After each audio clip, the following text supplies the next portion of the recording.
Bienvenue à quelques minutes avec Dieu aujourd'hui et je suis très ravi de vous retrouver encore aujourd'hui autour de la parole de Dieu et notre thème aujourd'hui c'est efforcez-vous d'avoir la parole dans vos pensées. Oui, faites le nécessaire et cela dépend de vous. Vous savez, la plupart du temps nous entendons les gens dire que l'esprit me pousse, que l'esprit les gens attendent que Dieu fasse ces genres de choses. Il y a des choses que Dieu fait. Il y en a que Dieu devrait faire.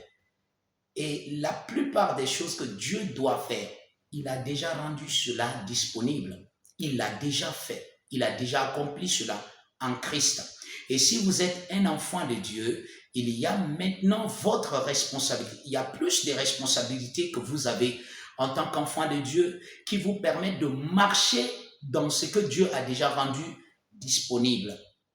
Alors, une des choses, c'est, n'est-ce pas, vous exercer à toujours avoir la parole de Dieu dans votre esprit.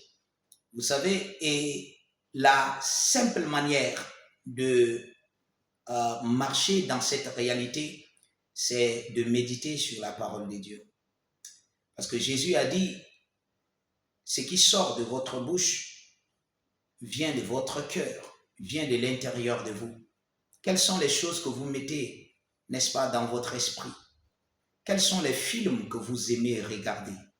Quelles sont euh, les musiques que vous écoutez le plus souvent? Quels sont les enseignements que vous entendez? Parce que toutes ces choses forment, n'est-ce pas, les pensées que vous avez. Tout ce que vous intégrez en vous, tout ce que vous entendez, vous regardez, tout ce que vous répétez, ceci forme, n'est-ce pas, dans votre cœur, ce que vous possédez. Et vous allez, n'est-ce pas, penser de la même manière et aussi agir de la même manière. Je vous lis quelque chose dans le livre de Philippiens, le chapitre 4, le verset 8. La Bible dit au reste, frères, que tout ce qui est vrai, il dit que tout ce qui est vrai, tout ce qui est honorable, d'accord? Tout ce qui est honorable, tout ce qui est juste, tout ce qui est pur, tout ce qui est aimable, tout ce qui mérite l'approbation, ce qui est vertueux et digne de louange, fasse l'objet de vos pensées. Nous venons de citer quelques vertus ici. Nous venons de citer et toutes ces choses viennent de la parole de Dieu. Comment est-ce que vous allez penser d'une manière pure, d'une manière juste, aimable, véridique?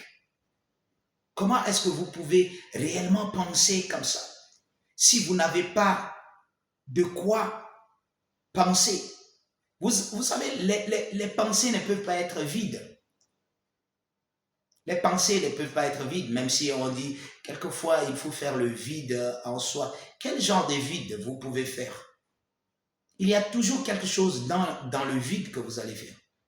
En créant le vide ou bien en essayant d'avoir le vide, vous avez quelque chose que vous appelez vide. Il y a pas de vide. Les pensées fonctionnent toujours. Votre cerveau, avec ou par votre volonté, il fonctionne. Il a des choses qui lui font fonctionner. Il a toujours des choses.